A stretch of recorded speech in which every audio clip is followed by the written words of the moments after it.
Good day to all my fellow marks out there, and welcome to the wacky and wild world of professional wrestling, the only form of entertainment where the most dominant and menacing faction are dressed in fresh Hanes white t-shirts. Grab yourself a drink and a snack, kick your feet up and relax. You are now listening to the Groupchat Wrestling Podcast. Hi guys, welcome to episode 28 of the Groupchat Wrestling Podcast. No introductions this week, we're just going to get straight into it. Been a bit of a mad one, hasn't it, boys? Everyone seems a bit disillusioned at the minute. Talk about it. Disillusion, and not with the fucking show. They don't lost their goddamn motherfucking minds. With the fucking pricks whinging about it, that's what.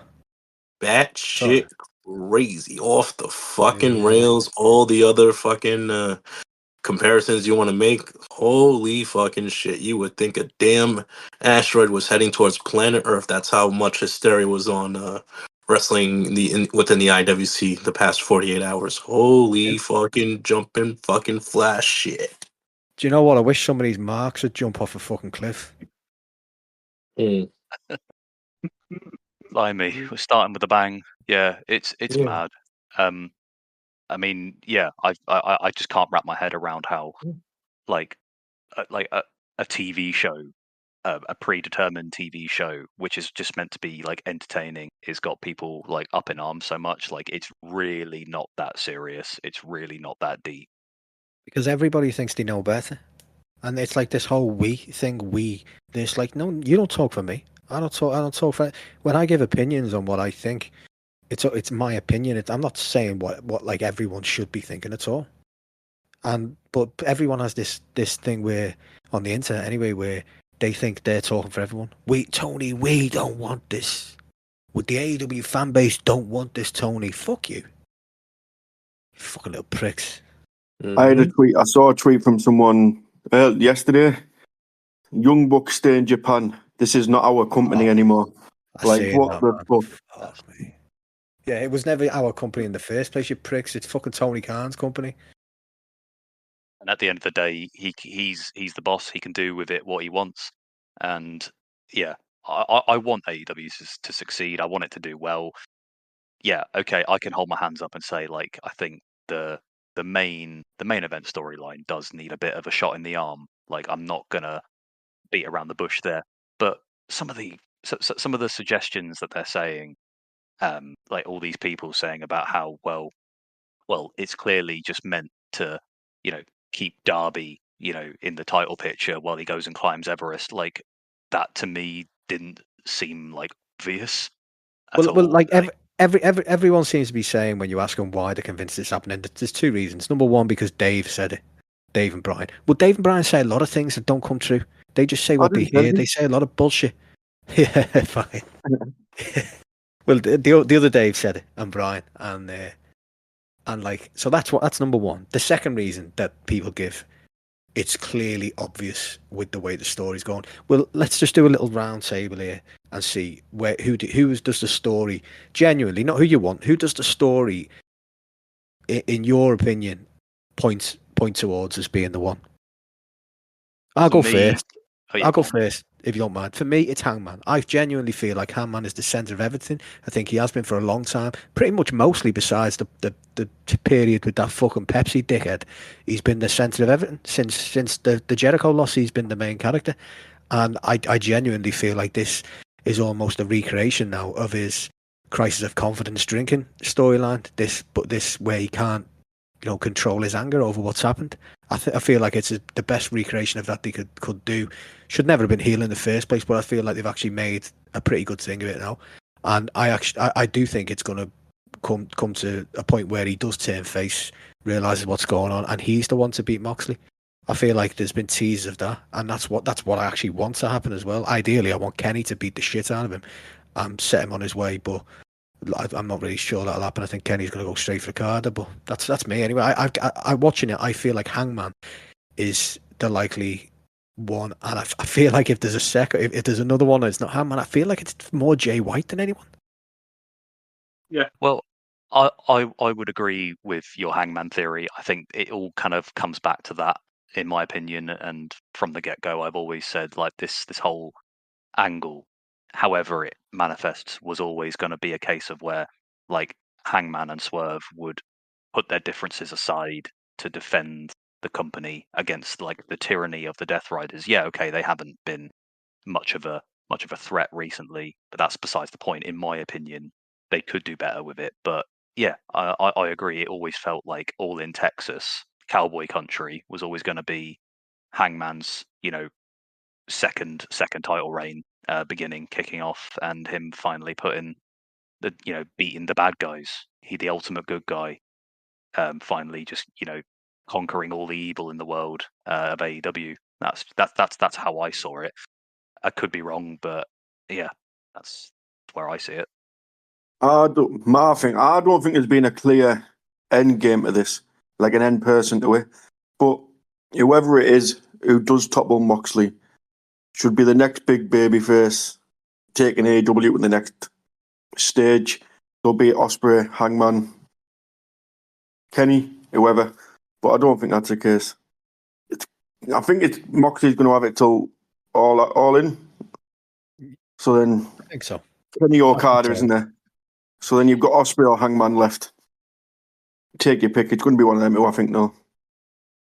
Yeah, and you could argue that because Forbidden Door's not long after that, Ospreay gets his title match and loses, and then he gets crowned the following year when they return to presumably Wembley in 2026, and then Ospreay beats, well, maybe Kenny or Hangman for the title then. That to me seems more logical. Yeah. I mean, Hangman winning Texas does make a lot of sense, to be fair, though. Yeah. Yeah, man, Cowboy Country, and I'm with Andy. Like, it makes sense. Like, Hangman is the hero. Like, he's the babyface that AEW needs. I mean, like, he's the quintessential hero. I mean, don't get me wrong. Like the crazy cowboy, the lunatic, the unhinged Hangman was pretty cool for what it was. But man, when his original music does hit, when he comes back, the crowd's gonna explode. Like I said, and it just makes sense. And I think what a lot of people maybe tend to forget, like, man, listen, Hangman and Moxley, dude, they have great chemistry. They've had some banger fucking matches. Like, it's low key could be one of AEW's maybe best rivalries in their entire company's history. And Andy, I think we talked about this last time. Like, how do we get Hangman? Basically, let's say maybe, like you said, Omega just slaps him around, like, what the hell are you doing? They have a match, and he just hits him with like a magical V-trigger knee, boom, to the side of the head, kind of knocks him out of that, just that crazed cowboy state, and his mind starts to clear up a bit. I mean, all joking aside, like, as far as waiting for Darby, we know he's gonna go climb Mount Everest. I mean, listen, I hate to be the bearer of bad news, but there is a possibility that he might not come back. I'm just gonna put it out there. You're climbing a fucking mountain. I mean, I think it takes a couple of months for to reach the summit, if I heard correctly. And plus, it's gonna take a couple of months of training for him to even get ready for this trip. So there is no, according to plan, like, as far as Darby, because I'd say we don't fucking know. Like, shit, whenever Darby leaves for his trip for his ascent of Mount Everest, like, listen, I'm not praying, I'm not hoping anything bad happens, but I mean, shit, you never know. But I would hope that the plan is for Hangman to take the title at All In. And you brought up Ospreay at Forbidden Door in London. I say he'll lose to Hangman, but like you said, Dan, next year in Wembley, I think Ospreay will take the title off of Omega, a heel Kenny Omega, who's on a monstrous, like, 8 to 10 month title reign after he took it off of Hangman later this year. So I mean, and correct me if I'm wrong, that would be the third match between Ospreay and Omega. Am I correct? Yeah. Yeah, it will. That's That's what I want. I mean, I said that last week. That's my ideal situation. Hangman, Omega. You know what the problem with that is, though, Andy? What's that? Go on. You know what the problem is? That's what you call long-term booking right there. That's not hot shot. That's not hot shotting the title because a couple few hundred whining, bitching, moaning fans on Twitter are complaining that are more angry than in a celebratory mode over Omega's return. You know, like we're talking about a plan for the heavyweight title. We want the title scene, the main event scene to thrive, to be better.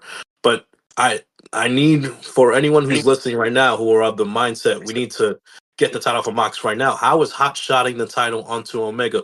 What's the fucking story behind that?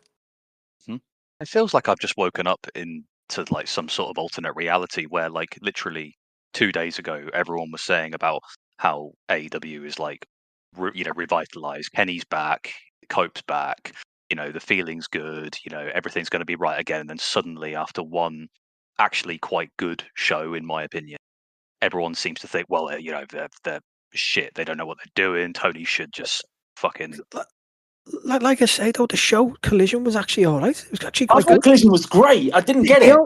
The only it went mad because the Jericho Dax match. I've got masks on the brain with this penta shit. Yeah, I was going to say Jericho Dax. I can't even talk. Dax match was passable, apart from one ref bump that everyone took a clip of, put it on Twitter, and everyone lost the fucking shit. Ref bumps happen all the time. It's fucking insane that this has got so much fucking traction and people talking like it's the death of the company, and then it's all a follow. But apart from that, it was probably one of my favourite Cope matches since he fucking came, and one of the Big Bill's best matches he's had. It's like, it was good. Wicked. And it's like, what people are just, what's his name? Fucking losing all me fucking trains away. Pac had a fucking fantastic match. The whole show. Sorry to interrupt there. I just jumped in and I didn't like the main event. I thought it was a bit sloppy, but apart from that, I don't care. The main event wasn't great. The rest of the show was really fucking good. Like, I'm not going to judge an entire card on a main event. Like, if a show was shit and the main event's great, I'm probably going to think the show on the whole is shit, and I want to be the other way around. Like, the first 2 matches were brilliant. The Hangman promo was great. Hobbs, that is probably the best I've ever seen him speak. I thought it was a really good show. Yeah, but no one's saying the main event was really good though. I know. It was nowhere near as bad as people are making out because of one fucking ref bump that they took a clip of. That's how people. Like, Jericho is going to be the same way that CM Punk, a 6 out of 10 CM Punk match gets marked up to an 8 out of 10, and a 6 out of 10 or a 5 out of 10 Jericho match gets downgraded to a 3 out of 10. That's how it is. It's the bump of 2 days with fans. That's actually fair because, like, yeah, that's probably all right though. I didn't think it was a good match, but I didn't think, oh my god, that was terrible. I thought that was a bit sloppy, that was sluggish, didn't do anything for me. It wasn't terrible. No, exactly. It wasn't a great match. It was just, it was passable, does the job, and then we had the brawl, which made you forget about it all anyway. It's like I hate bringing it back to with Punk. the brawl. Sorry, go on. No, saying finishing with the brawl was made you forget about that anyway. Why was everyone so fixated on that when you had a brawl that involved the Outrunners? Which you knew the post match was going to be the main talking point. Otherwise, because without that, that match would not have gone on last. It was for the pre-match brawl, obviously, which is why it went on last. Yeah, 100%. Like, I mean, because that you look at that should never have main evented over any of the other matches. Realistically, no. It was clearly done for that reason, so we could get everyone involved in the main event. I think. That's where you go, mate. No, just before we ramble on, what we were talking about, we were basically trying to dispel this myth that people have created that the story is so obvious that it's directed towards Darby. Like, people are obsessed with this. Oh, it's clearly pointing towards Darby. Like, we're just doing a round table and who you actually think from watching the show. If you didn't hear Dave Meltzer say anything or Brian Alvarez or any of these fuckers, who would you actually think was the person that would be more likely to take the title off Mox? Hangman Page is going to take the title off of Moxley, in my opinion. That's what I said. Hangman is the main character. This is building up to him. Everything. The thing is, like, I'm being realistic. Like, the Death Rider story on the whole, it needs something really fucking quick. But assuming this does go to All In, like, the All In poster is Hangman Page's fucking belt buckle. He's the next world champion. That was exactly the way I've seen it watching the shows, with the little things that have dropped and the way people have progressed. That's how I see it. I see it as I'm just repeating myself here, but I see it as a recreation of Hangman's original Crisis of Confidence angle, but with him, him being unable to control his anger. It's the same kind of story, but he can't put his anger in check and actually kind of sort his head out. I just need someone to get him on track, and we get there. Mike, you're the only one who hasn't given us yours. Who do you think it's going to? I know you're going to say Eddie, but like realistically, who watching it, who do you think it's going towards? Don't you dare dream. Yeah, no, I'm not allowed to do you on this podcast, you know that. No, I agree with what everyone said. I think it's Hangman. It's clearly Hangman.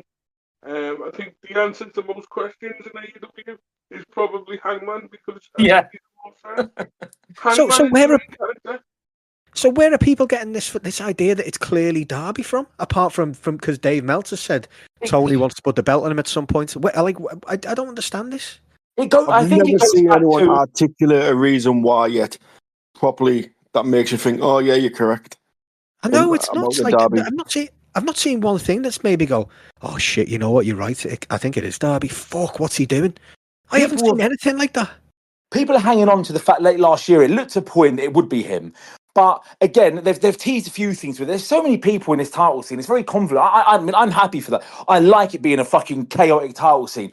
Again, obviously, it's like I'm not going to fucking keep having. Every time I say something good, I'm not going to have to caveat it by saying, yes, I know the Death Rider story's stalling. Yes, we all know that. I'm going to say, I like the fact that I don't know what the fuck's going to happen. When is MJF going to get a title shot? What's going to happen with Jeff Jarrett? When is Swerve going to be inserted back into it? What's going to happen with Kenny Omega? Copeland's going to have his shot. Hobbs tomorrow, who fucking knows? They might suddenly throw it on Hobbs if TK listens to fucking Twitter, he's in a panic and pull the trigger tomorrow. Like, I like the fact that I don't know what's happening with it.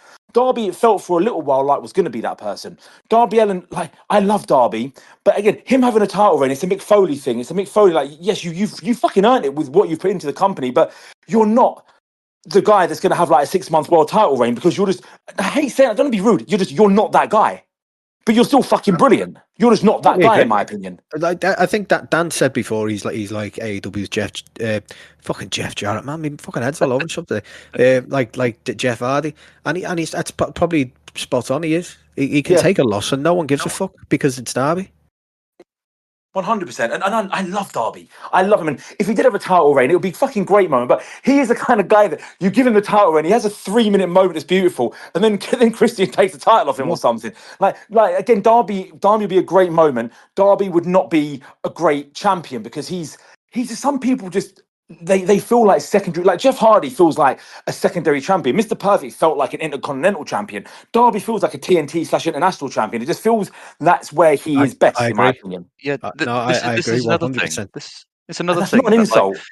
Yeah, no, of course not. Of course not. I like Darby too. But if you ask any casual wrestling fan, right? I hate using the word casuals because it's just lost all meaning nowadays. But you ask most people who've watched wrestling, who do they know?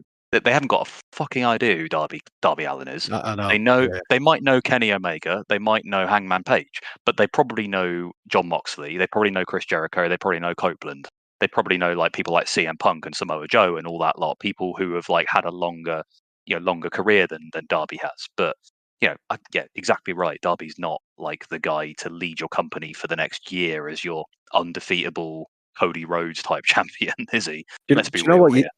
You said something absolutely spot on there, that he's the guy that would fit a TNT or international, and I think that's absolutely bang on with Darby. And I wish that belt was on him now because I feel the TNT, because it feels completely fucking meaningless on Daniel Garcia. I know he's not had a chance to have many defenses, but it's just, I don't know. And it felt like this towards the end of Jack Perry's reign. It just feels worthless. Like the thing is as well, like Copeland and Christian elevated that belt, in my opinion, particularly Christian. Yeah, I agree. Right? It felt like it was almost more important than the world title reign because 100%. At the time, at one point it MJF, was. Yeah. At the time, MJF was having, he was getting hurt and his matches weren't always up to snuff, apart from the one with Kenny, obviously. But hey ho, so the TNT one felt like more effort was being put into it, like it was a bigger deal. And then since obviously Copeland, obviously through injury, not his fault, but he was having a fucking great run with the title. And this is another thing. Like, people have just had this revisionist history that, well, he's just an ex-WWE guy. He's just like a 50-year-old man hogging the spotlight or whatever. Like, no, he wasn't. Like, the same people were saying how much of a great run he was having before he got injured. Like, the dude was putting on banger after banger most weeks. Like, give it a fucking rest, man. It was a nice time to be reminded. I think that Copeland is now suffering from the same kind of that 2-point effect. I was saying that for your Punks, it's a plus. For your Jericho's, it's a minus, because I do feel that people have now got it in their head about Edge. Oh, he's come back. he's taking the spotlight, he's changed his name, all these negative things around him. So people, I feel he's someone who's now is going to get marked down specifically. Like, again, it's Just the best because he's in rumor AEW. it's the best measure stick I have. I thought that him v Big Bill. I thought like the match went on like 30 minutes. The final 5 minutes of that match were fucking brilliant. Like genuinely, Incredible. put my phone down. I thought this is a proper that's a really really good match. And then I go on a cage match and look, and it's got a 6.56 rating, and I'm like, no, that was far better than a 6.5 out of 10. That was not 3.25 star match. This is it. Like on paper, I wasn't really that. I was kind of like, oh, do you know what? Fair enough, But I'm not gonna be upset if it's not like great. But then they really exceeded my expectations because Massively. I think Big Bill's fantastic. I think yeah, I'm like you, Andy. I want him to turn. I'm praying for that inevitable turn. I wouldn't hate him taking the Ring of Honor title off of Jericho personally, but that's That'd be another cool. issue for another day. He's got a turn He's soon. great. He's great. He's brilliant. There's so much untapped potential there, and he's got his head screwed on now. Maybe they were waiting for that. He's an absolute monster, and he can go in the ring. It's there. It's laid on a plate for the Ring of Honor title. If you don't want to send Joe there, or if you don't want to put it on maybe Hobbs or someone if Hobbs loses, Big Bill. It's the perfect candidate to take that belt. Absolutely. He could go on a 1.5 year long run with that thing because nobody would be able to match up to his size. It's like the old school wrestling, trope, if you like. Andre the Giant. Yeah. Nobody could beat him until it's a crowning moment for someone else to beat a 7-foot giant who can move almost like a cruiserweight. Well, that's why when everyone was complaining yesterday about this match card, which it's been done to death, but when everyone started complaining about the match card, my first thought, to be honest, when I seen it was, oh, fucking Big Bill and the Outrunners. We'll have a laugh with that. The Outrunners playing off, trying to take down Big Bill. That's got some great potential there. Exactly, absolutely. That match is going to be so. Watch that. I'll call it. That match is going to be so good. It's going to be so much fun.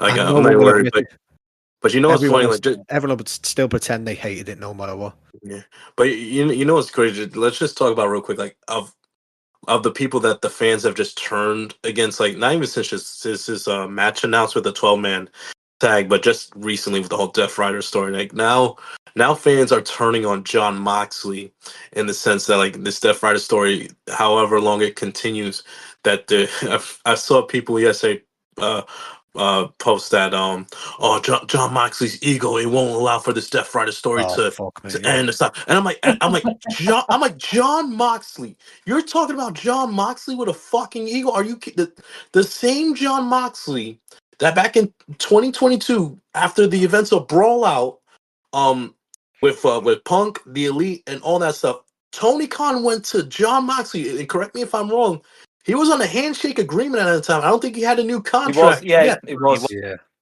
Yeah. So he didn't have a new contract, but he went to Moxley like, listen, I know you due for vacation, but can you stick around for a little bit? After all this, and Mox stood. He's been the how do you say he's been the pretty much the proverbial company man for AEW. Whatever that Tony has been in a rough patch that's needed someone to step up to lead the locker room when Punk and the Elite were fucking around doing all that dumb shit. Like, it's been Mox who's been there. He's never been a problem. It's also 2022. I mean, let's remember, this guy went away for a little bit during to go to rehab. He comes back, he's clean, he's ready to go. This is the guy you want to fucking beat up and say he has a fucking raging ego that won't get out of the way of this storyline, and not even just Mox, but fucking Darby. Darby's getting fucking attacked too. Are you kidding me? Like you said, he's the Jeff Hardy, quote unquote, like of AEW. He doesn't lose anything if he doesn't gain the title or anything. But these are the two guys you're gonna say that have a massive fucking ego, are the reason why that this storyline won't end anytime soon. It's the same people who are complaining about Mox and Darby are those who whine and moan and complain about how storytelling is important for AEW, how they've been lacking in that department. So your answer is, let's scrap the Death Rider story, throw the belt on Kenny Omega, but you haven't heard any of them come up with a story how we get there. Nope, it's just, Mox, give me that belt, give it to Omega, he's back, and then what? Where the fuck do you go from there? What's the story going forward? Has anybody thought for a second that Like, and that's another thing. I keep on hearing people saying, "Oh, what are we doing, Tony? What are we doing? What the fuck do you mean we? You are not on the fucking team. You are not. You are not a fucking EVP. You are not a GM. You're not a fucking you're not on the fucking staff. It's the equivalent of like the water boy on a football or basketball team. You know, throwing a fit if his team loses the game. Like, what the fuck are we doing out there? Shut the fuck up. That's the problem. I think I told you guys yesterday in the chat. Too many people. There are nobody watches the wrestling as a fan anymore. Yes. Everyone. Yes. Nobody watches. No, I don't want to say nobody. Majority of wrestling fans today, they do not watch wrestling as a wrestling fan. They watch wrestling as a Twitter user, and they watch it to see what's good. Their mind is warped by social media, and especially Twitter. That's why, like, I mean, like when I hear something like I don't see much of it anymore because I genuinely stay away from it. But people have literally completely turned into their perception of what is Twitter going to think about this, because that's how I should steer my opinion to thinking as well. And the majority of people are WWE fans, so they're going to automatically spin to see things very negatively. Like yesterday, the 12-man tag is the first discourse I've had since November the 13th on social media, and I thought it was quite healthy, barring one or two dickheads, and there were one or two dickheads who were just very much too single-minded with it and wouldn't have their opinion changed, were being a bit patronizing. It was pretty healthy. Like, people had different points of views. I did a poll last time. Do you think it's thumbs up, medium, or thumbs down? 36 people said up, 30 said down, 36 said not sure. Like, it was a divisive thing, but again, you move on. It's healthy to have debates. It's healthy to not like everything and to see people's points of view. Twitter's just not healthy, and people's perceptions of reality in wrestling is completely warped by Twitter. Because, as you said, Brett, they do not watch it as fans anymore. Well, here's an example, mate, from what happened last night. Last night, you tweeted, "Why would Mox, or Blue Sky or whatever, why would Mox want to work with Jericho?" Which is a valid point. And then I and a few others pointed out here, well, in kayfabe, he's probably not. And it's a match made by management based on the fallout. And who knows, maybe they'll just won't work together and they'll attack each other. And you responded with, yeah, actually, didn't think of it like that. Hopefully that happens because it could salvage it. What? That's great. That's, you know, every other big account though that I've seen has just stuck to the guns. Nope. It wouldn't be. Mox wouldn't want to do it. And it's like, no, he is not. Mox is not the fucking booker. And like, whether you like, what are we doing here? Like, you know, do we not care about stories, or do we care about stories? Because if we don't care about stories, fine. And there was one more. Let me just tell you this. I was telling the lads before. This is another one that happened. A conversation to see. Someone said the same thing. Why would Mox want to work with Jericho? Surely he hates him. Fine. Someone points out, well, he's probably not. It's a fallout from the brawl, and management's probably said, right, you guys sort it out in the. And then they've replied with, yeah, but he wouldn't do that. Why would he book that? And they say, well, no, Mox is not booking it. Management is. And the reply was, well, we know RJ City's booking it. I'm sorry. Where are we going with this? Like, this was that on one of my posts? No, it was another one. It was another one. No, it wasn't one of yours. But it's like, how do we even get here where people are so confused with what they're talking about that they're just talking gibberish? You know how we get there? You know how we get there, Andy? That mate. They all think that they know. They all think they're in the know-how. They think that they know what's coming next. They think they're in those little booking meeting rooms, when in reality they really don't know shit. Like, listen, I'm no genius myself. I don't claim to know shit. I don't want to know shit. I never want to be in those meeting rooms, because silly fucking me, when I sit on my couch on Wednesday nights and turn on Max, I watch wrestling as a fucking fan. Like, okay, is the 12-man match the greatest match in the world? No, but you know what's gonna happen? The match is gonna happen however way it goes, and then it's gonna be over. And then, real quick, Andy, remember last week the discourse about how everyone thought that Jeff Jarrett was gonna win the gauntlet match and win the fucking world heavyweight title? How the fuck did that go? How was Jeff Jarrett's title celebration? Is his title celebration coming up this week on Wednesday? I said I'd take any bet. Never got any offers on that. No, right? But yeah, like, that didn't fucking happen. But everybody jumped off the fucking cliff because they thought they were in the know-how, that they knew everything. Because, like I said, listen, if you dickheads out there want to be a pretend GM, a pretend owner of a wrestling company, then fucking go play WWE 2K25. Okay, they got the GM mode, they got the universe mode. Go fucking crazy.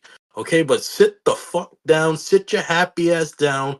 All right, and just be fucking fans. Okay, put the fucking phone down when you're watching Dynamite, Raw, SmackDown, whatever the fuck you're watching. You are not that smart, okay? A lot of you are really fucking dumb, and and I hope you don't use sharp objects in your fucking job, all right? A complete and utter fucking embarrassment.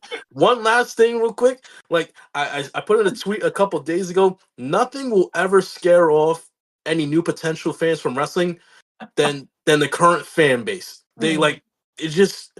You know, in turn, like they're always scaring the hose away. They're scaring the hose away, and hose is substitute for casual fans or any new fans. All right, I don't mean hose like sleeping around philandrously, you know, cheating. Nah, they're scaring the hose away. Any new potential fans, like we have heard for what a while now that the AEW fan base is the most batshit crazy toxic fan base. Guess what? Every passing day lately, like we can't argue about that anymore right now. We can't. You really can't. Like, it's insane. Like, if anything's shown the past few days, Stop scaring the fucking hose. Be fucking normal. People want you to just completely just cancel a story that's had a lot of effort put into it. Yeah, it does need a shot in the arm. It needs something to turn up. We've suggested Orange Cassidy turn heel would be good. A lot of people probably disagree with that, and that's fine, because I don't claim to have the same views as everyone else or speak for everyone else. But it needs something. But to just turn around and go, yeah, Kenny's going to beat Mox, disband them all, see you later. What?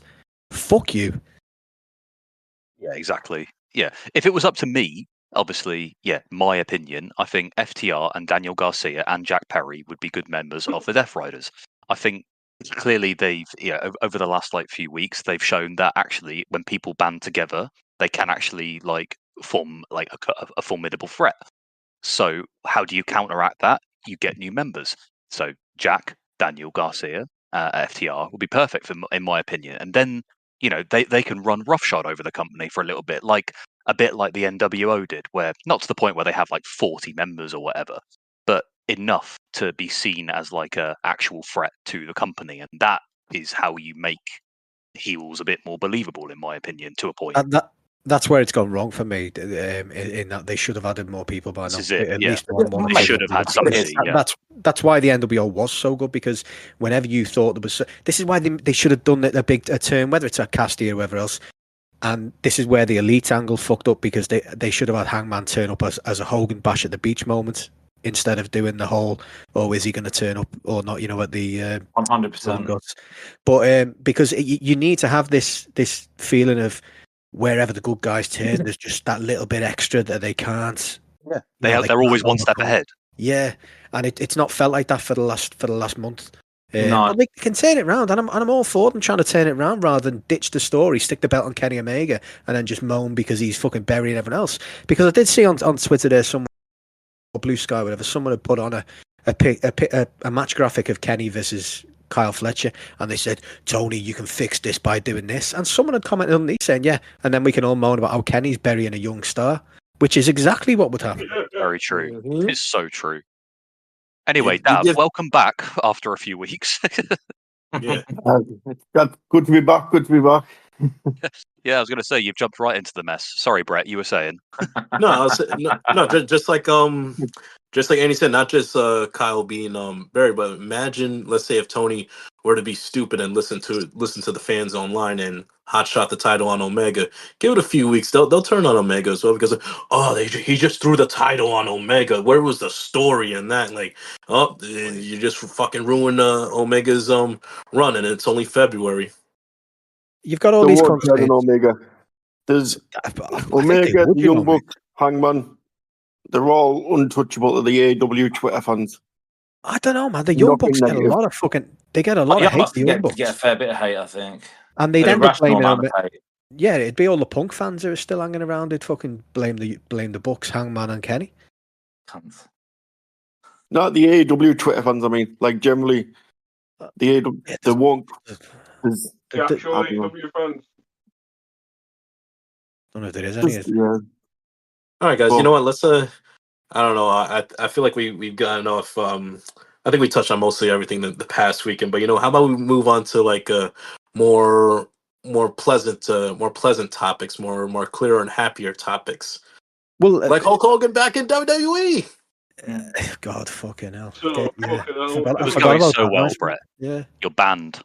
Why did Oh, fucking come Jimmy on. Hart have to get That is a booed, man? perfect transition, my friend. It was a good transition, Last but episode. I forgot that Hulk Hogan existed for a second, and I was happier 5 seconds ago. Oh no, we are wrestling fans. We already talked about this. Wrestling fans don't deserve any happiness right now. It's all pain and No. misery. It's right true, actually. I can't Shout disagree. out to the Cali crowd for booing the fuck out of that decrepit, Listen, staggy, worthless old bigot, though. I will tell you guys right now. I was watching and I was thinking, I'm like, oh man, they're gonna fucking cheer him when he comes out because I was listen, me maybe a little ignorant on my part. I'm like, they're probably just gonna be like mindless drones here that real American like yeah Hulk Hogan. But I'm like, holy shit, 17,000 strong were booing Hogan, and it's not like it was audible boos like half and half. Nope. Everyone was booing, and I just love the coping and the excuses from a lot of it's the right wing MAGA, I guess WWE fans who are making excuses like, oh, it was in a liberal state in California, blah blah. Yeah. Motherfucker, it ain't about his goddamn politics. Because guess what, The Undertaker was there as well. I was gonna say that. Yeah, they cheered him, didn't they?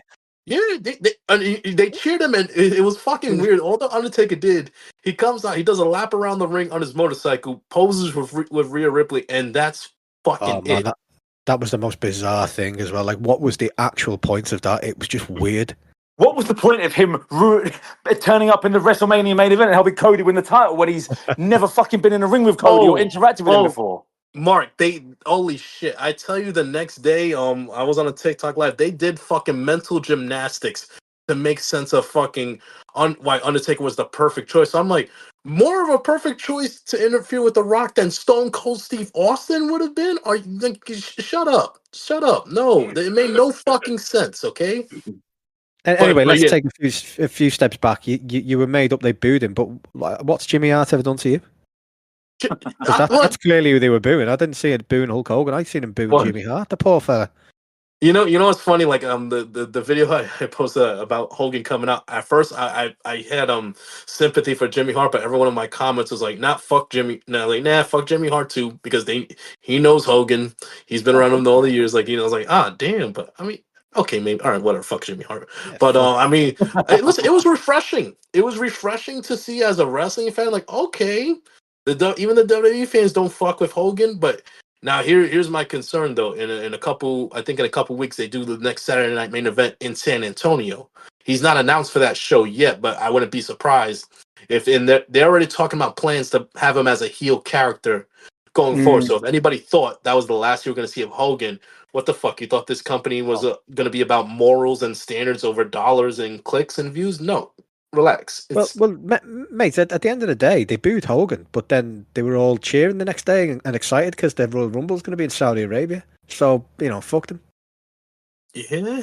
Yeah, that's it. Yeah, that's nothing. Royal Rumble in Saudi Arabia, I think we can all agree that a WrestleMania in Saudi is definitely going to happen in the next few years. Mm-hmm.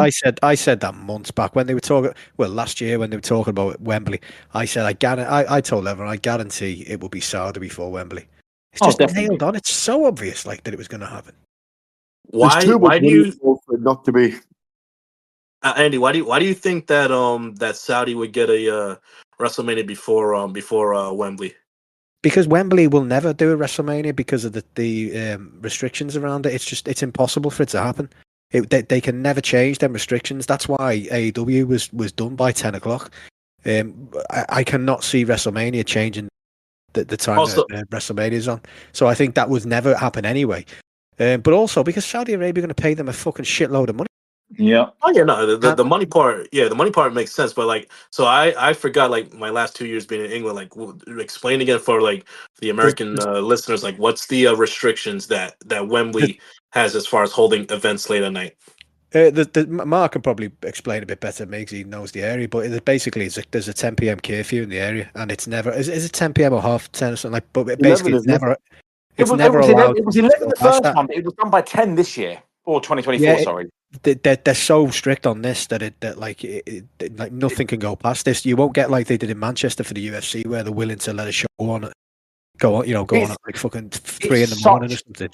Such a residential area now. Such a residential area. Like there's 40,000 households within a stone's throw of Wembley Stadium. Like the Wembley Council don't give a fuck. WWE might think, they carry weight when they go swinging their cocks into fucking Orlando, Florida. Northwest London doesn't give a shit about WWE. They don't give a fuck. So they ain't going to change the rules for football, which is obviously 300,000 million times bigger than wrestling, full stop. But let alone like WWE coming over, they wouldn't have any interest. If they like, again, there's also the part of like WWE like to get paid to go to places WrestleMania. London doesn't give a shit if it has WrestleMania or not. It's like, not being rude, it's WrestleMania, it's wrestling. They don't give a shit. They will probably come over here with their rules and their expectations that people are going to pander to them because they probably get that treatment quite a lot.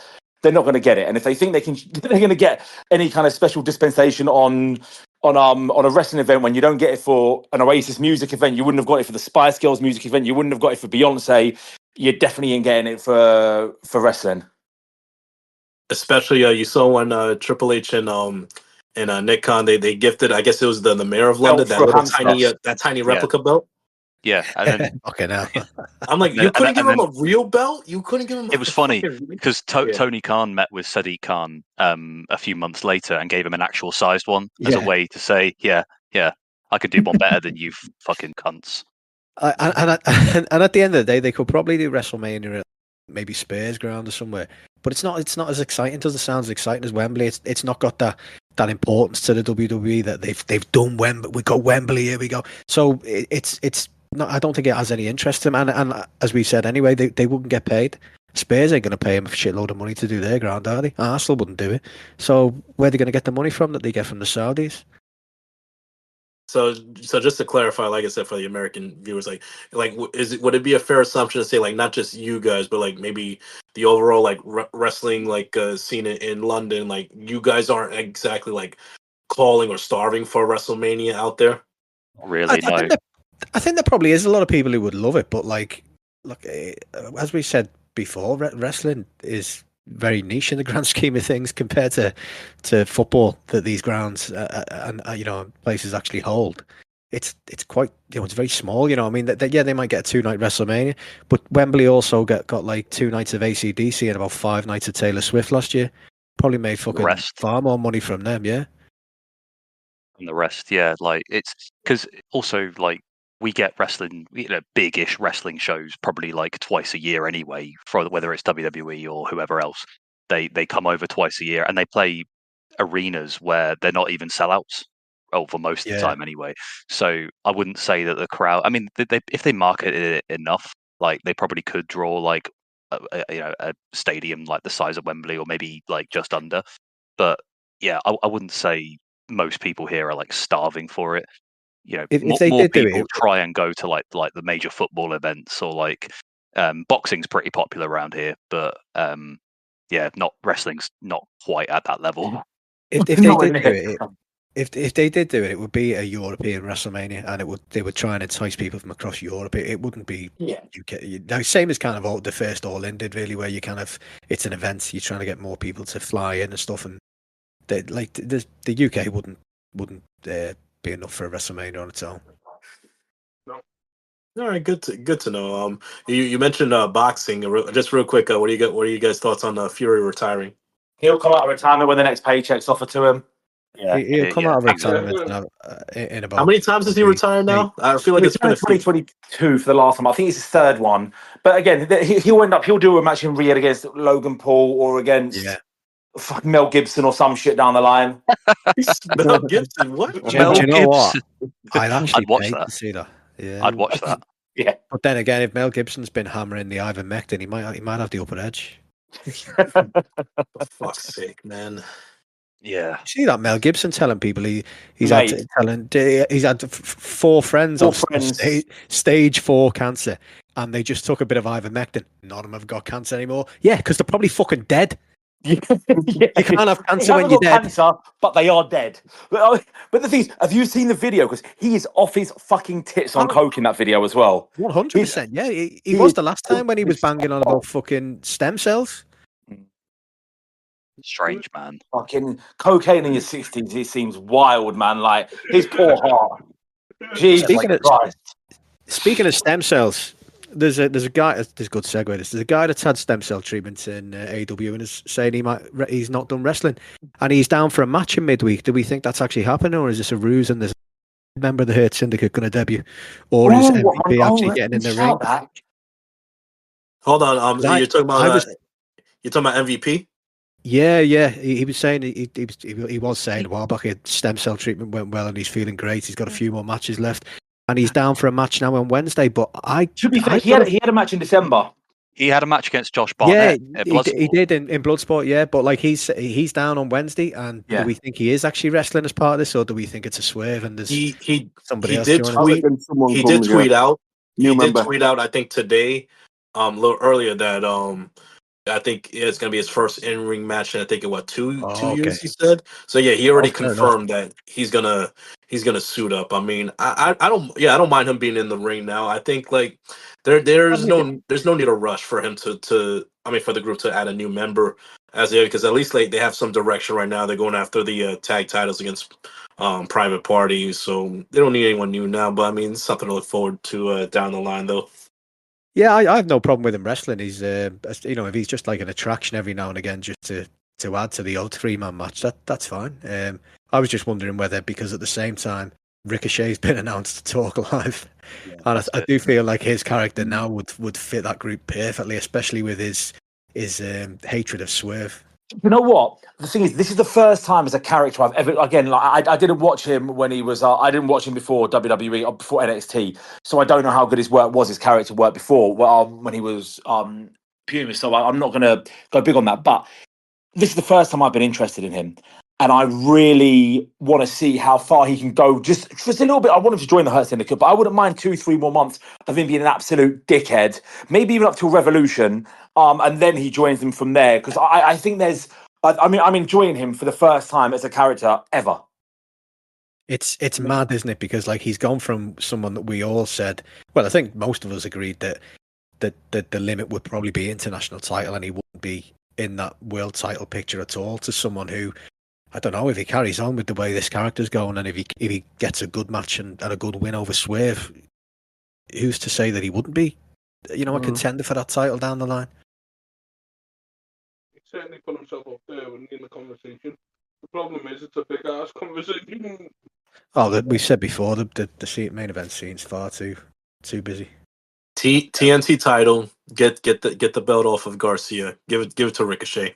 I'm down for that. The TNT, the secondary titles could have so much fun this year, because I want Mark Briscoe to hold one. I wouldn't mind Ricochet holding one. I want Brody King to hold one. When Eddie Kingston comes back, I want him to hold one. There's so many like people that would be there'll be a real fun moment to see them be like win some gold at some point this year. Well, I was gonna say like throw in Buddy Matthews and Matthews, Brett, yes, yeah. It's You an international talked about when we get that international title match between him and Takeshita at some point this year, Grand Slam Australia, either him versus Kenny Omega or him versus Takeshita for the international. I think we're gonna get Fletcher Omega. Fletcher Kenny, Buddy and Takeshita, do it. Because the thing is, right? The thing is, Ospreay came out to help Kenny, right, with the Don Callis family. So clearly they're just getting this out of the way for Kenny to sort of come back and like get some wins back and everything. And did Brett, you talked about like positive things, keeping things positive. Like, part of me thinks that this was actually like a really positive step for both Buddy Matthews and Brody King, like this past week, because clearly Malachi's fucking off. Clearly Malachi's fucking off, and whatever, it is what it is. But we're going to get a singles run out of Buddy by the looks of it, and we're going to get Brody and Julia doing their own thing, which I'm all for. It couldn't have happened to better people, because they've been carrying that group. Those three have been carrying that group for fucking ages, and it seemed like that there was rumblings about Ospreay sort of forming his own little group to sort of get strength in numbers. I wouldn't mind seeing Buddy aligning with Ospreay as like kind of stablemates, Buddy. So then there's a link there. If Ospreay's got unfinished business with Callis and what have you, Buddy going after Takeshita seems like a pretty, stable route, and the crowd in Australia would go nuts for that. Buddy Oh, yeah. Takeshita for Australia would be fucking phenomenal. Like they need Bro, to do something because that card at the moment is being treated like a house show. I And know that's they've moved it. shit. I know they've moved it to a smaller place now than the stadium, and it seems when they've moved it, if it almost feels like it's less important to them now. Can I Because say I'm actually on the page for the tickets for that now, and like I mean, this seems to be reasonably full from what I can tell, but it's quite a hard map. It's not as easy accessible as Ticketmaster. But tickets in the upper tier, not directly in front of the ring, are still $270 before all the other stuff. That's mad. They don't help themselves at times. Fill it up. Drop them down to $60 and fill that place up. Well, Sam's going to jump on with us, from the AEW match guard, being an Australian, and he's going to jump on with us the week before, or the recording we do before the event to talk about it. Because I was talking to him today, and he was just saying like, hopefully, that's by that point they'll have some kind of card put together. But it feels very all 3 with the way. Is there anything announced for that yet? No, that's what I mean. It feels like it's just all going to be dropped, I mean, because it's only like All In, the first All In was. Yeah, it does. It feels exactly like the first All In, and luckily that turned out really good. But if you were an Australian and you were hyped for W Cup Australia, you're still waiting to hear of one match. I mean, that's that doesn't sell tickets, does it? When you be on. No. I mean, we know Tony. 4 weeks, 8 shows left. There's enough time, but they need to. You want to build to it. Like it's so much more satisfying when you go to a show and they built to it properly. Like Revolution this year, Brett, was fucking amazing. It was the best build AEW have ever done to a pay-per-view, I think, and it added to the occasion. It does add to it when you go there and it is a proper blow off to a feud, and they deserve to be treated like that. They're obviously paying a lot of money for tickets. They really should be getting a card like in place, probably starting this week. Well, we are this week. No, we are this week. Of course we are. We know that it's going to be probably realistically Tony Storm v Mariah May. Fucking it has to be. I don't know. Let me just throw this out here. I think there's no need to rush that rematch between Mariah and Tony. Like I understand you want to have it in Australia, but think about this past Saturday with the match with Harley and Mariah. I mean, great showing. I mean, what if would you be against Harley winning the Casino Gauntlet match and she gets a rematch? I mean, at the pay-per-view against the match Mariah. is too soon for me. I don't like having another match. She just lost clean. I don't think she needs to have another match that soon. It's not just that. I feel like she's at. We said the level she's at is probably still the bottom third towards half of the level of the roster. And to get I don't want Tony yet. Tony's not winning it, but I think that's the match. But I don't think she wins. I do want it because I do want her to win it because I feel like the way what I take from the story is that she is just acting at the moment as the new the new Tony Storm, the old Tony Storm, whatever. And I feel like she would come out at the pay-per-view as the timeless Tony Storm, and it's all just been performance. And I feel like if you drag on the whole I'm new more than another month, it will probably start to get a little bit old at that point. But that's it. That's the only reason I want it to happen. And like I say, with Harley, yeah, the progress has been phenomenal. And she's clearly very talented at fucking everything to do with wrestling. She kind of makes moments on screen memorable. But I just feel to stick her in a title shot at this point. The women's title has been fucking treated so badly over the last couple of months. I mean, Anna Jay getting the fucking title shot in multiple matches and. But Andy, she improved so much, though. She improved so much. She did, but not in where it matters. Honestly, I've moaned to use about it, but what bugs me more than anything, and it's mainly in women's wrestling. I don't know why this is, but it's this reluctance to actually hit your opponents and a real as you throw a punch, real slow down. I hate that, and she's a real bad one for that. And it just makes every move look unrealistic. There's a handful of them on there that do that. Britt Baker does the exact same thing. Not for me. Yeah, she does. Julia Hart does it, but I can't remember. Was she doing that before she was injured? Maybe give her the benefit of the doubt on that because I don't remember she was. But that match with Jamie Hayter was rubbish because it did feel like she was scared to hit her, and she was a little bit. It is true. A little bit too much. It is true because you look at like the top women's wrestlers there, like you got like Mariah, Tony, Jamie, Mercedes, Willow, Stat. They all hit you, like that they all hit each other like cleanly. Like there's no reluctance to like land a strike, and it's clear 100%, yeah. they're and is it any wonder why they're kind of, well, certainly in my opinion, is it any wonder why they're kind of in that conversation for like the top 6 or 7 women's wrestlers on the roster, and Well, everyone else just feels like just a tiny step below. Just that's why when that Jamie Hayter match was announced the other night, I was like, I'm gonna have to go to this, because she's one of the ones, probably my favorite, because she does, like, when she hits that fucking ripcord lariat, it's, you feel like she's actually gonna take somebody's head off. yeah, man, I agree. Not that I want to see people injured, but you know, you want it to look realistic. I mean, clearly they can do this with. But you know, hopefully, like, Anna Jay will get there. I mean, she has improved in a lot of other areas, but that area, and that bugs the shit out of me. And you know, I'm not so worried about Julia. I mean, remember, it was her first match back. Yeah. And she's got the gimmick as well. Yeah, but also listen, she's gonna be around. You're gonna be around Brody. I'm pretty sure she's gonna pick up a thing or two, and if anyone can help her like land her, you know, strikes more stiff and more effectively, I think being around Brody, I think will be will help her in the long run. And God damn, she's only what 22, 23 years old. I know, it's insane. You make a good point there, though, Dan. She's got the gimmick. It's mad how much of a difference that makes, because I think that maybe that's what Anna Jay needs, is some kind of fucking gimmick change or something, because like, she's never had a good gimmick, has she? You know, it's like what I said about it's what I've said about like Hobbs. You know, Hobbs. I fucking love Hobbs. I think he's a beast in the ring. I like watching him wrestle. But I feel like he has all the tools of like a top star. He's got the look. He's got the move set. He's got like the kind of presence. He's got the crowd are really into him at the moment, and he's only been back for like a couple of months. Like the crowd are like super into him. So the one thing that's been missing for him, for me, is just the right gimmick, or the right character, if you like, because I felt like he was a bit out of place in the Callis family. I felt like he was, you know, going heel like on his own. Just it was missing something. Like the Book of Hobbs stuff just wasn't really clicking for me. But it was fucking rubbish. Yeah, I didn't like that. Yeah, but he's supremely talented, and I think he could have a really really good year.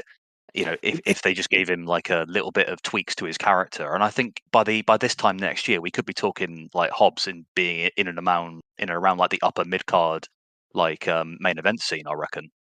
It's mad because like I can't think of anyone who gets over with no gimmick and just being good at wrestling. Exactly. Like there's not. They need something, even if it's just like a little tiny bit of a character, you know, addition or something. They need something. I'm not talking like a Vince McMahon where he's going to rebrand someone completely differently, but you know, just something just to point them in the right direction and get the fans. That he does. I agree with you there. He does need some. There's a few that could probably do with that. I feel like that's where Daniel Garcia's at, where he just an edge to his character. Maybe a heel turn, like you say, would give him that. He's almost there. He just needs a little more seasoning, a little more fine tuning. But I like the direction that he's going. And maybe not exactly like a Mark Henry, you know, with the world's strongest man gimmick. You know, remember the Hall of Pain gimmick? I mean, that was. Well, listen, say what you want about Mark now, but that was I mean, the best point. That was the peak of his career. That whole Hall of Pain run that he was on. Maybe a little something like that for Hobbs. But I mean, listen, he showed great progression. I mean, he's better talker, better on the mic right now than when he first started. So at least there's progression, you know, that gives you something to look forward to. Going down the line. And there's another guy who had all the tools and was a fucking monster, Wardlow, but he couldn't talk for shit. At least Hobbs can talk. That's it. You know, Hobbs, and that adds that 10% difference or 20% difference or whatever. Because Wardlow was actually decent in the ring. He just do you remember he was getting like mega reactions after he broke off from MJF, and like you thought you thought he could actually be like a real big deal in the next sort of few months, and then they sort of strapped him with the TNT title, and then because they evidently saw how he couldn't talk at all, like he was just shit on the mic, they lumped like Arn Anderson with him for like a few months, and then he's I think Wardlow though, he's just like, well, I don't hate the guy. I don't hate him. I think he's good, like in the ring and all that lot. But yeah, I've just not cared about him since before he broke off from MJF. Ever since then, it's just been really stop-start for him. I mean, he's injury prone, evidently, because he's taken like lengthy time off for 2 separate times now. And yeah, I don't know. Maybe they've just sort of. I thought for a while like they'd sort of given up on him because we just never saw him after his title match with Samoa Joe.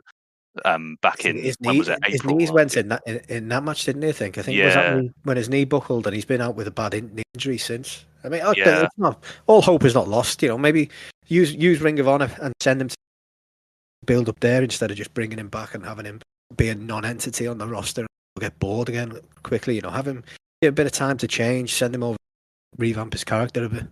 That's the beauty of just having like Ring of Honor because, you know, as it is, and I think hopefully after the TV deal gets on, you know, we might start to get a bit more consistency with it. But you know, it should be there to elevate people to being on the A show, AEW. Like that, it should be there. Not as I'm not saying like a developmental thing. It should be its own thing with its own crew, storylines, everything like that. But it just needs to be a bit more consistent because we just keep having this whole. It's one thing that really bugs me about how Ring of Honor titles are just secondary props in AEW storylines. I hate it. It seemed to change a bit when Jericho first won, not first, but in the recent, and he was focused on Ring of Honor. And then now the last few weeks again, I don't know if it's because of travel issues with people and stuff, so they use him a little bit more. But the last few weeks, it just seems to be another, oh yeah, it's the Ring of Honor champion on AEW TV again, and I fucking hate that.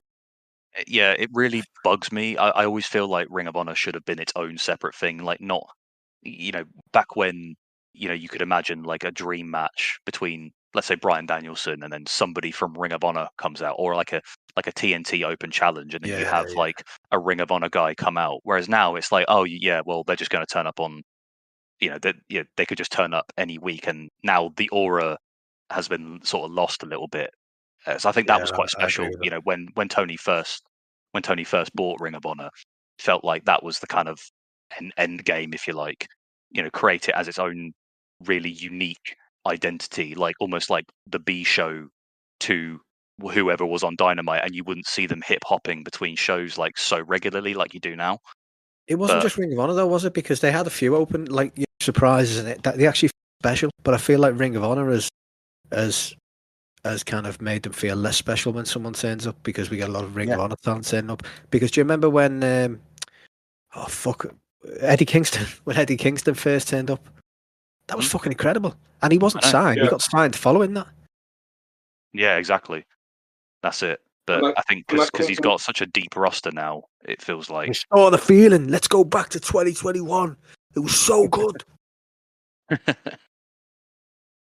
Go on, Mike. You were going to say something.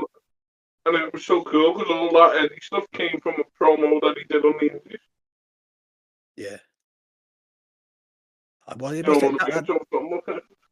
Well, that's where he got a lot of the roster. I don't know why I'm talking about that. It doesn't matter. It's going to be boring. But anyway. Right, no, we're an hour in. I was just going to say Dark was the reason a lot of the roster is there as well, because they were locally. Dark was touring around and they basically impressed so much that they got signed. You know, that's Lee Moriarty. Yeah, fucking the Outrunners as well. Yeah.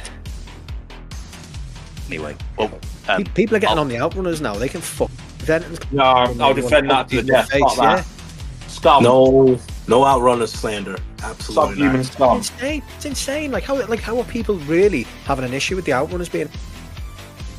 Bro, they're the heroes we need right now, man. Listen, all these Death Riders, the Learning Tree. We need heroes to step up and take down these evildoers, and who better than just these two young studs in their hot pink jet skis coming onto the scene? Come on now, the youngest men alive. Outrunners, that doesn't fucking pique your interest, then I don't know. You need more cinema. Watch Mondays and Friday nights, I guess. I don't know. They're just a bunch of mark. Yeah. Fuck! What was I going to say? Nothing. Oh, brilliant! I like that, and I like the Partridge reference, Mark. You said subhuman scum. Yes. Yeah. Our favourite phrases. One of these cunts is probably going to spray paint Tony's car now, aren't they? Cock piss fucking Babtridge. Babtridge. Yeah. Hook past Babtridge. And I changed it to cook from cock Sorry, anyway, I'm going to go off on one here. I'll sit here and then me and Dan will be reciting it all night. Oh, no, honestly, yeah. We'll have our own podcast where we just do Partridge quotes here, left, right, and centre. I'm definitely taking a Partridge sign to the next AEW show I'll go to. I'll join you. Shall we start quizzing? Yes. So I don't know if you want to keep this in. Basically, there's going to be 3 rounds. The first round, everyone is involved in. I am the judge, jury, and the executioner of this. I will be asking questions, and you say your own name out loud. I will decide who has said it first. If there's 2 people that have been close together, the first person to 3 progresses through to the semi-final. So three correct answers. You don't lose points for getting things wrong. We're not going to be that over the top with it. So we lose 2 people in the first round. It's then 1 big question for the semi-final round, which we lose 1 person. And then it's a penalty shootout on 5 questions each. Winner takes it all. If it's a draw after that, there's a tiebreaker question. Does anyone have any questions? No, let's go. No, good luck, chaps. Let's go. Right. Let's do it. So, okay, let me get the questions up here. I spent a fair bit of time doing these earlier, and hopefully that no one can call me out and say, no, that's not right. So I will be marking it down. I will let you know when you are through. So I've got quite a lot of questions here, so I'm going to pick them out at random and then ask. So again, say your name, and then if there's any confusion over who got it first, I will be the one. So you can blame it all on me if you're not happy. Right. Okay. Some of these are probably easier than others as well. So I'll start off with a relatively easy one. Name the 3 AEW debutants at All Out 2021. Brett. Brett. Adam Cole. Bryan Danielson. You said 3? Yep. Yeah, there's 3. Fuck.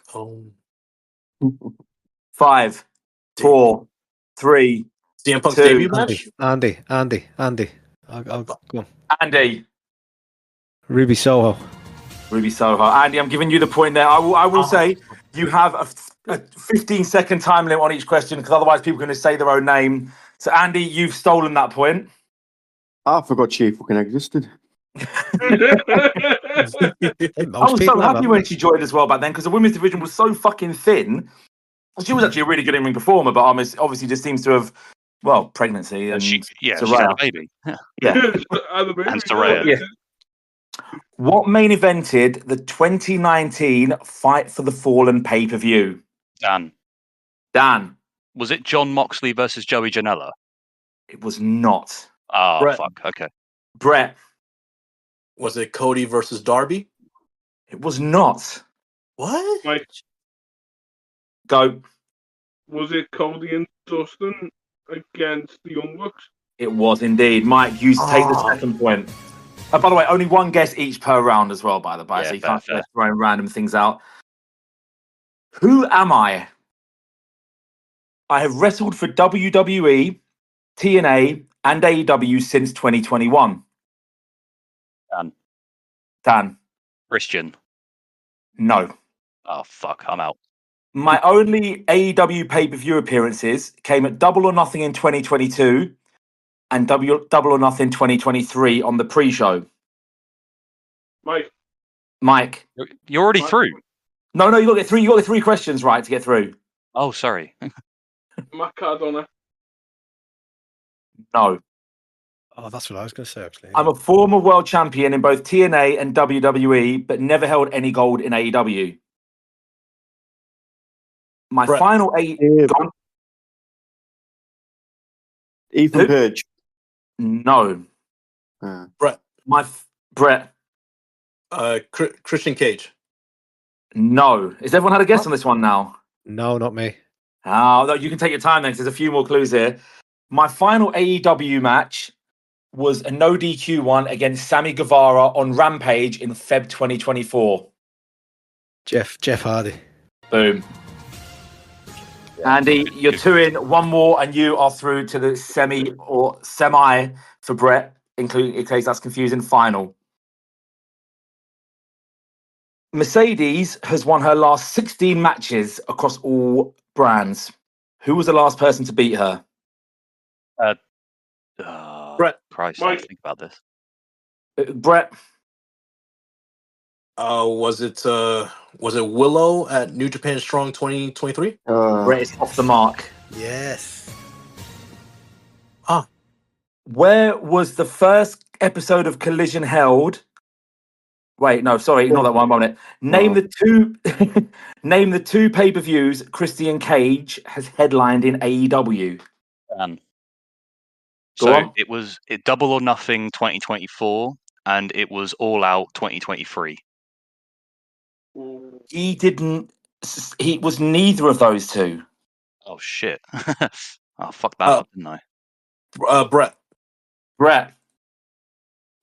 It was All Out 2021, and oh shit, this is a hard one. Was it Wrestle Dream 2023? Yeah. Boom.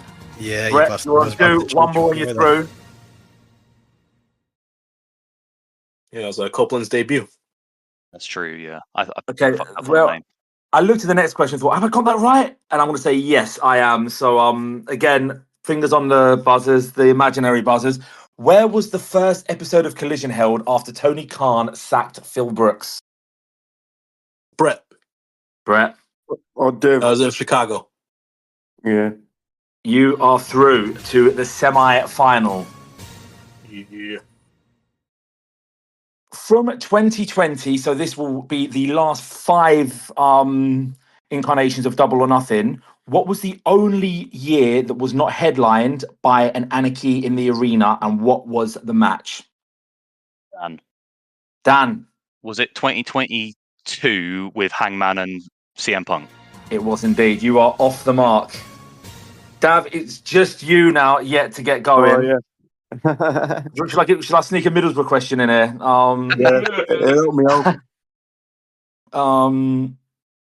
Who was the other debutant on the episode of Dynamite that saw Brody Lee make his debut in March 2020? Mike. Matt Hardy. Matt Hardy's correct. So, Andy and Mike, you are 1 away from qualifying. Dan, you need 2 more. Dav, you're still to tick your first box. All right, here's a more random one. This is why I've got more than enough questions to cover in case I run out here. In case none of the 4 know this. What is the lowest rated AEW match in cage match history? Mike. Billy Gunn versus Jay White. No. Oh, really? Oh, Christ. Do we have to know what the rating is, or do we just know? No. If you get the rating, you're going straight through to the final. Unless you check it now. Oh shit, we spoke about this recently as well. We did. Oh, what? I'll give you, if you want a clue, I'll give you the rating, the out of 10 rating. It was 0.49. What the fuck? And it wasn't a big swole match, because I thought it was a big swole match, and it's not. It's a singles male match. Fucking hell. I ain't got a clue. Right, I'll move on. The answer is Matt Hardy and Sammy Guevara. Oh, now I'm with you. Yeah, when he got concussed. Yeah. Yes. Yeah, because they shouldn't have continued with it. But hey ho, we move. When you were talking about that kind of rating, I was thinking Eric Bishop.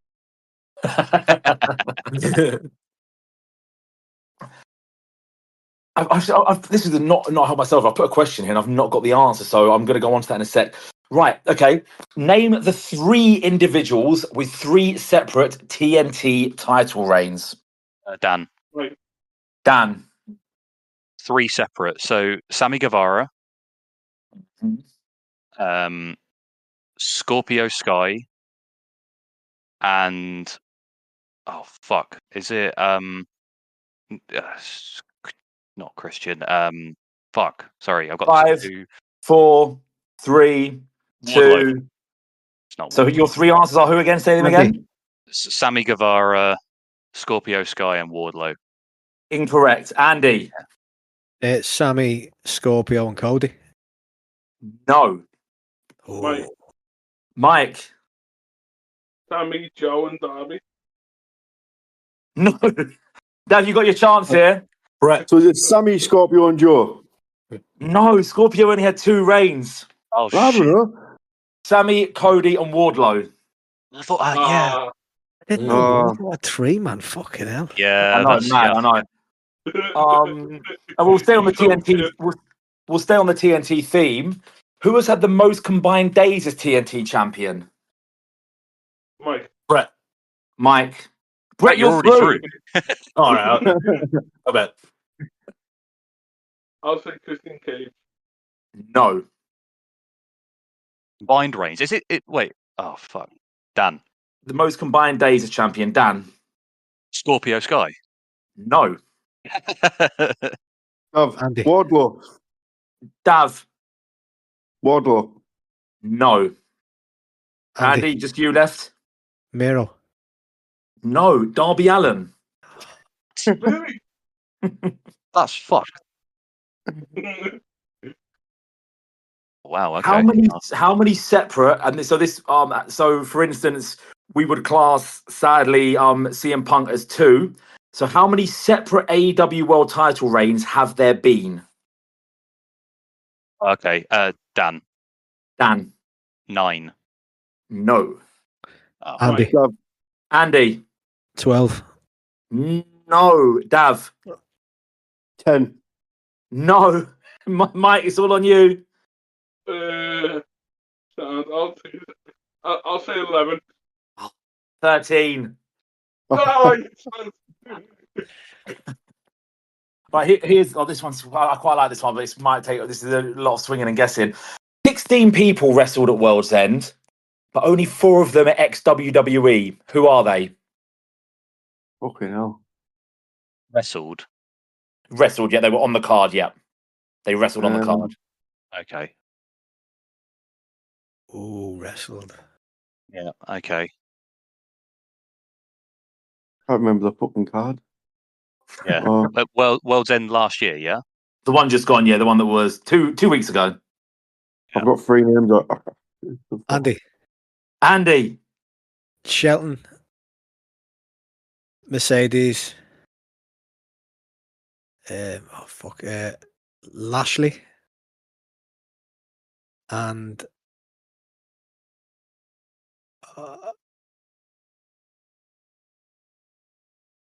fuck. My mind's gone blank there. Well, 1 out of 3, they're all right anyway. What was the question again? Name the 4 ex-WWE wrestlers who wrestled at World's End. Mike. Dove. Mike. Go on. Lashley. Mercedes. Moxley. For fuck's sake, man. Bobby Lashley did not wrestle at World's End. Dan. Yeah. Dav had called in. Dav called in just after Mike. So Dav. Ricochet, Moxley, Mercedes. Go Shelton. on. Nah, 3 out of 4. Dan. Dan. All right. Mercedes, Moxley, Ricochet, and Adam Cole. Well done. Dan, you are 1 away. So Andy, Mike, and Dan are 1 question away. Dav, you still need a hat trick to go through here. Who eliminated the Young Bucks from the inaugural World Tag Team Title Tournament? Dan.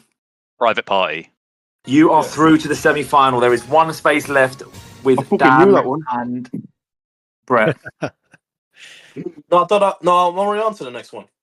Yeah, sorry, yeah. Dan and Brett, you're through. It's now out to the other 3. Name the only person to hold trios gold with different partners. Dove. Dav. Well done. You're off and going. Hey. Right.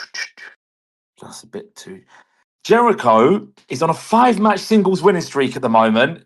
Chris Jericho Hogan. Who was the last man to beat him? Fuck you. Mike. Hook. No. Oh shit. Andy.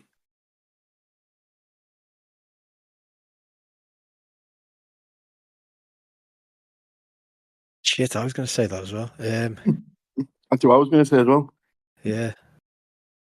Now you said this, I'm just going to fucking check I'm right here. Mark I Briscoe. have not got it down as being him. Orange Cassidy. No. Go on, Darby. Fucking hell, I don't know. Yeah, Mark Yeah, Briscoe. it was. Dav, you're up and going. You're in. God, It's it's now. a tiebreaker. This is it then. So, right, I've got quite a few questions left here. I'm going to go for one that I think's the hardest then. Okay. All right. Matt Seidel question. Fucking hell. Matt Seidel has won one singles match on AEW TV in his history. That excludes Dark and Ring of Honor. On AEW TV, he's won one match. Who did he beat? I ain't got a fucking clue. It's going to be pushing it a bit too much. One match is harsh. He's a quality worker. It's Matt. It's Matt. Well, that's why I put it. One singles match he's won, and he's been in the company for 4 years now. Oh, Give us the year. Huh? Well, what year was it? It was in 2021. 10 seconds left. Shout out an answer each. Dav. The Butcher. Dav. The Who? Butcher. The Butcher is in The Butcher and the Blade? Yeah. No. Ah. Sammy Guevara. Nope. Andy, you going to throw a name out there? Oh God. Scorpio Sky. No. Dante Martin. Ah. I thank Reddit for that one, so I don't know if you know if it's true. Yeah, it is. Okay, I right, this remember that one. actually Think on now, the polls. I think we should. I think we'll have an answer here sooner rather than later. What is the highest rated AEW match ever on Cage Match? Mike. Dav. Mike. I'm going to go for Osprey Danielson. And you would be correct to do so. You have made it through to the semi-final. Andy and Dav, we No way, it's not the You- highest. Fuck it. eliminated. I Yeah, thought it was the tag match. it's the Danielson Ospreay is like the third highest rated match ever. On there. Is it? So there were a few. There was a couple of. I'll throw the other questions out there that I'd. And how many pay-per-views has MJF main evented? I thought that's a bit hard. This one I wrote it, and as I was writing it, I thought, why am I even writing this? It's name the 4 months the world title was never changed hands in, and that's Jan, Feb, July, and June. And there were a couple others that were a bit TNT. Obviously, was on the TNT title page on Wikipedia for too long. Anyway, right. So Dan, Mike, and Brett, I need you to now open up our group chat on WhatsApp. Okay. And so let me know when you're all there, because I want to make sure you're all typing, so I know you're not quickly flying off to another website. Yeah. Yeah. And you do not send until I say, but you will have 1 minute from the buzzer, and you are to name as many of the 17 people who were on the 2019 Double or Nothing pay-per-view card that are still at the company. Do you understand the question? Yeah. There's 17 people that were on the 2019 Double or Nothing card that are still there. Your minute starts now. Get typing. Frank, fuck arm out, because I wouldn't have a fucking clue here.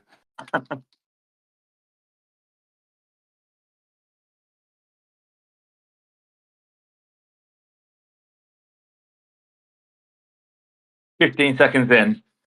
I might as well talk over this. It's a bit weird if we just have a dead silence while you lot are typing there for a minute. I probably should have closed them. So I did have a tie break, and I'm interested. Actually, I could use that at the end. If I've got a couple of tiebreakers here, actually, to be fair. I think this one is probably more interesting. We can talk about this for the minute while they're still going through it. You are 35 seconds in. What percentage of anyone just shout this out? It's nothing to do with it now. What percentage of the men's roster do you think? What percentage of the men's roster do you think were previously contracted to WWE? That excludes the likes of MJF, and the people don't include your likes of Sanjay Dutt or Mark Sterling. 100.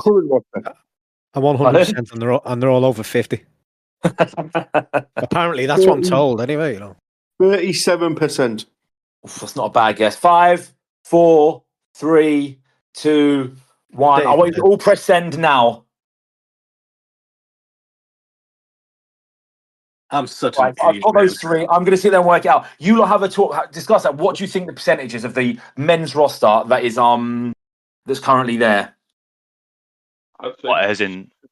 The current AEW, they've been ex WWE guys. That's not including managers. It's actually like I would say, for instance, I would include MVP as being someone he's never wrestled in AEW, but I'm still classing him. So, what do you reckon the percentage is? There's 117 contracted male wrestlers on their website, and that includes Bryan Danielson.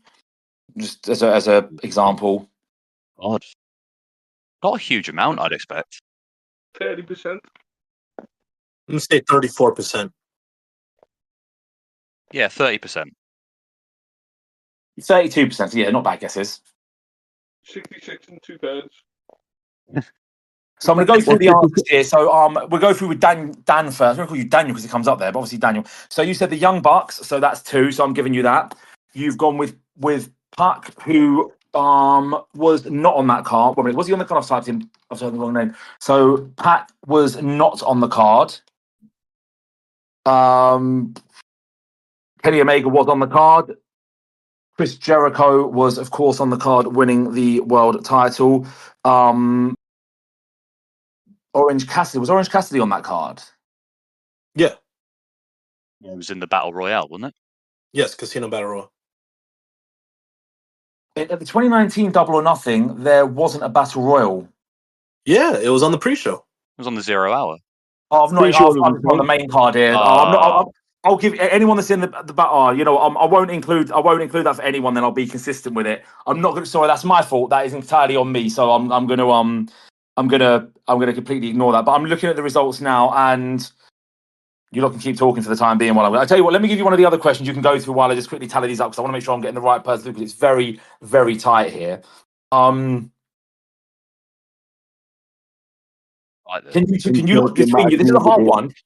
Can you two name the 2 people that Miro beat in TNT title matches on pay-per-view? Yes, I think. Eddie Kingston was one of them. And the other one was... The other one's tricky. Like I'll be honest, I don't even remember the match, so I'm gonna find it very hard. That was a fucking slam dunk of a match waiting for Eddie Kingston to get the win there. Yeah, exactly. It was a bad call. It should have called an audible. If I remember rightly, it was quite a good match, though, wasn't it? If I remember rightly. Yeah, and Eddie went for his neck, and it was the one chance when it would have looked real taking down Miro, having been billed as this unstoppable monster, because Eddie went for his neck, and they just didn't do it. And then we all thought they were going to pull the trigger at Grand Slam, and that's why they didn't, and it didn't happen, did it? Plus, redeem these nuts is the best thing on. Yeah, that was great, though. So that again? Redeem these nuts. Yeah. I was Eddie's t-shirt in response to. Yeah, that was great. I got that shirt. Nice. Yeah. Of course, I would expect that on my friend. Mm-hmm. How many wrestling tops do you lot own between you all? How many do you lot own each? Not a lot. I've got loads, man. Yeah, I got loads. I got a damn dress, almost half a dresser drawer of wrestling t-shirts. I always buy one when I go to a show anyway, like, and then I just bought another one. My favourite one is... I always buy one at every show I go to, and then I'm like, why the fuck have I just bought another one? My favourite one's my Blacksmith Bullet Club Gold shirt. So it's like the football jersey. I really like that one. My favourite one, you can probably guess what my current favourite one is. Is it I Love Chris Jericho? No, not yet. It will be. Pretty recent. It's one I got for Christmas, and it's a T-shirt with two young men on. The youngest man alive. Oh, 100%, man. The Outrunners pink one, it's fucking brilliant. So I've now gone through the results, and it was tight. 2 of you got 6 out of 17, and 1 of you got 5. Shit. So I'm afraid to let you know that Dan, you have been eliminated. Okay, never mind. It was a good run. It was a great run. It was very tight. I apologise for not, because all 3 of you had a couple people in that battle royal. I did not make it clear enough. So the people on the list that you could have had are Trent, Chris Jericho. I'm not going to give Christopher Daniels. I know he had a couple of lower matches. Cody Rhodes, Dustin Rhodes. I'm sitting there running through it now. Again, this is going to be boring for anyone listening, so I'm just going to crack on and go through with it anyway. Right, so we're through to the final now, which is a lot. I won't be sitting there. Didn't think that one through. I'd have to sit there and work it out manually. So anyway, we shift on to the final, which is a penalty shootout. For anyone that doesn't understand that, it means it's one after another. And again, it's up to 5. The first person, whoever gets the most out of 5 each wins. If it's a tie, there is a tie break question. So I have got a coin in my hand now. I'm going to flip it. When it's in the air, Mike, call if it's heads or tails. Cool. Heads. It is head. So do you want to go first, or do you want Brett to go first? I'll go first. You want to go first, right? So this is big. This is important. This is fucking huge. So Mike, I'm gonna ask in the order I wrote them down. So the difficulty level will range. Because again, I would not want to go up against Brett because I do feel that he's probably got a very extensive knowledge. But again, you've got yourself to the final on merit. All 9 recognize. These are all questions. Sorry, by the way, they are true or false. So there's no overthinking about it. So you've got to swing every time. It's a 50-50 chance. True or false for every single one. All 9 recognize AEW pay-per-views have crowned a new world champion at some point. So that's Revolution through the Forbidden Door, Wrestle Dream. All 9 that they had in 2024 over their history have crowned a new world champion. False. The answer is true. Which surprised me. That again, Forbidden Door, that includes Moxley winning the interim title when he beat Tanahashi in 2022. And I did think, did Revolution ever have one? Then I realised that's when Mox won it at Revolution, I think. So yeah, all 9 have had a world title change. Wrestle Dream again this year, we had a title change. Joe won at World's End. Danielson won it at All In. All Out, it's changed a couple of times. Double or Nothing, we saw the inaugural champion crowned, and Dynasty, we had Swerve win the title. So, okay, on to you, Brett. Your first question. The Bucks have headlined a pay-per-view in all 6 years since 2019. Have headlined a pay-per-view? Yeah, in all 6 years. So 2019 through to 2024, all 6 calendar years, they've headlined a pay-per-view. Is that true or false? False. That is correct. They haven't done twice. Down to you, Mike. Will Ospreay has never had a match in AEW rated by Dave Meltzer as being under 4 stars. True or false? Under 4? Yeah, so 3.75 or below. I'm gonna say true. Answer's false. He got a 3.75 for a match with Lee Moriarty last summer. Brett, you have a massive chance taking advantage here. Sticking on the theme of Will Ospreay. Since Grand Slam, he has participated in 13 singles matches. He's lost more of those than he's won. True or false? True. Again, you are correct. He has won 5, lost 12, and drawn 1. Mike, you need this. I can't emphasize enough how important this one is to you. Excluding World's End, when we have the C2 finals, the Continental title has never been successfully defended on pay-per-view. Never been successfully defended. True or false?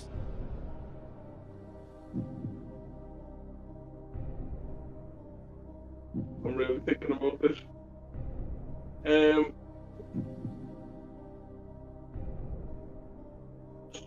False. You're off the mark. He's defended it unsuccessfully twice. I didn't write down what they were, but he's defended it twice.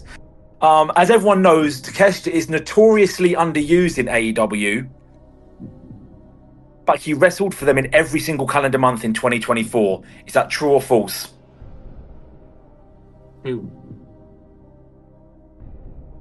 January all the way through to December. I'm going to say false. And that's a save for Mike. Mike's back in it. It's incorrect. He actually did wrestle in every single month. So for someone who we moan about not seeing enough, that's not a bad record because I don't think too many wrestlers do that. Mike will be consistent here. We'll stick on the theme of Takeshita. Takeshita has more 5-star matches from Dave Meltzer than Ricochet does in his entire career. True or false?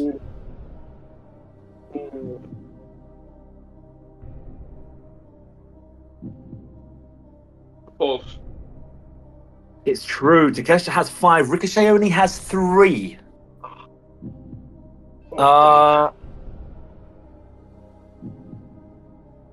And so this will be for the win, Brett. Billy Gunn is the oldest person to hold a title in All Elite Wrestling.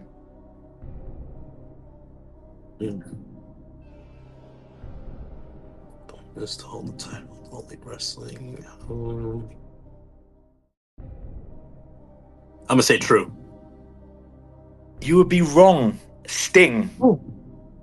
Oh, fuck. How the fuck do I forget this thing? I knew that was a good question because I was so happy when I saw that one. Yeah. Right. So, Mike, this is one question less each. You need to get this. Evil Uno, bless him, has never. Evil Uno has never won a singles match on AEW TV. That excludes Dark and Ring of Honor. He has never won a one-on-one match on Dynamite, Rampage, pay-per-view, or Collision. Not that I think he's ever been on Collision.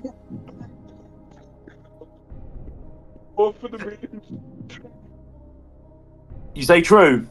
Yeah. It is true. The poor bastard has never won one. What the fucking topic? Right, so Brett, this is it. This is the decisive one.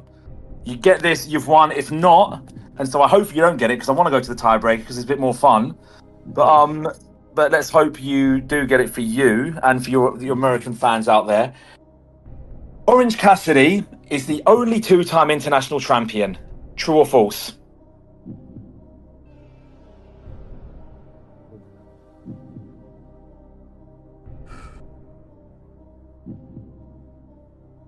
Gonna have to hurry you. I'm gonna say it's true. It's false. Will Ospreay is also a two-time champion. Oh, god damn. 3 in a row wrong, and Mike, you've called this back now. It's 2-2, and we're going to the tiebreaker, which I'm really excited about. So this is going to be the answer. Again, Mike, you can guess first. These are a guess each. Actually, no, that's a lie. I don't want to do this because that's not fair. That would be an unfair way to do it. So when I say go, I want you to both yell the number you're thinking out at the exact same time, okay? And the person who answers nearest to the correct answer will be crowned our first ever quiz champion. Are you both ready? So it's when I say go, I'll give you a couple of seconds to digest the question. As soon as you hear go, I want you to say your number out, okay? Okay. Yep. How many matches in AEW history have been rated by Dave Meltzer at 5-star or higher? So in the entire history, how many matches are 5-star or higher? I'll give you a couple more seconds. As soon as you hear me say go, yell your answer out. Go. 25. Mike, what did you say? 18. I said 25. And as the Brett, what did you say? I said 25. I thought you said 45. No, 25. 25. Either way, either 25 or 45 would have given you the win because the answer is 40. So, Brett, you are our champion. Yeah. And if you could add some celebration music over this and some crowd noise like WWE do, that would be great. Mm-hmm. So, Brett, you are the quiz master the next time we do this down the line. So, congratulations. How do you feel? On top of the world, motherfuckers. US fucking A. Let's go. Red, white, and blue, motherfuckers. Woo! At least we know we'll have a British winner next time. Mm-hmm. And that will go over to one of our lead hosts who can carry us on or send us home. And that has been a fantastic episode of the Group Chat Wrestling Podcast. Love from everyone here at the podcast. Hope you had a great time with us. And we'll see you all next week. Have a good one. Peace out. I'm going. Peace. Bye, guys. Whinging, you miserable fuckers.